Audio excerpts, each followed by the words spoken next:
These are the top 3 skincare mistakes I've seen people make.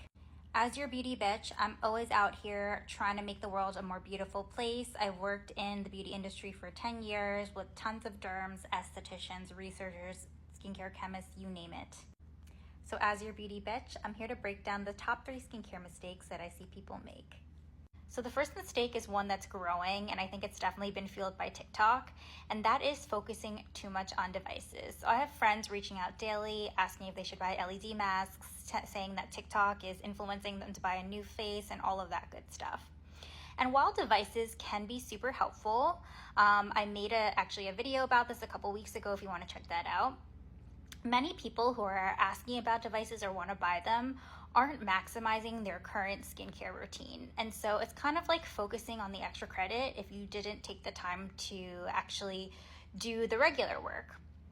And what I mean by that is, okay, a device is a great bonus or boost to your skincare routine, but you shouldn't even be thinking about that unless you are, number one, using an SPF 30 that is effective every morning, using a vitamin C serum with a good formulation, using some type of retinol, thinking about things like niacinamide, peptides, other things like that. Like if you're not doing the groundwork, there's kind of no point in buying a device because it's really not going to do the heavy lifting for you like those other things are going to do.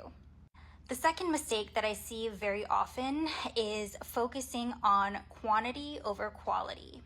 So I see all these little kids out there with their drunk elephant doing 8 steps. It's a lot of fun and whatever. But at the end of the day, it's really focusing on a few quality products like the ones I just said, a great vitamin C serum, a great SPF, a great retinol, things like that, more than using 1,000 different products that may or may not be doing anything.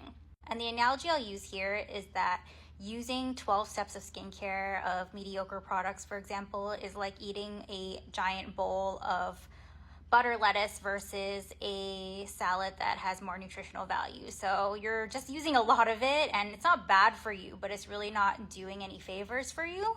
So really when it comes to skincare, less is more, but you really have to focus on quality products and what your skin truly needs. And if you ever need help with that, drop me a comment and I can definitely give you some advice. And the last mistake that I see very often is lack of consistency. So I know we can be impatient, and again, TikTok makes us want to do a lot of different things. So people will be influenced to try Drunk Elephant one week, and then the next week they want to be using Glow Recipe, for example. Skincare is kind of like a workout routine. You're not going to see results in a week, even 2 weeks often. It takes months of consistency to really see results. So you can't just like try stuff, abandon it, move on to the other. You have to pick something, work with your derm, work with your esthetician on something that's worth trying for your skin. Use it for months and use it consistently. And the other issue when you're changing up your routine too much and like getting influenced to buy First Aid Beauty one week and then like getting influenced another week to do something else is that you can develop contact dermatitis and skin irritation because you're just doing way too much, your skin's not happy about it, and it is acting up as a result. So find a routine that suits you and stick with it, and don't be overly influenced by TikTok because some of it is great, but a lot of it is not. So yeah, just wanted to share my experiences of what I've seen as a beauty bitch over the years. Don't be one of those people making those mistakes, so that you can also be a glowing goddess. And as always, drop any questions that you have in the comments.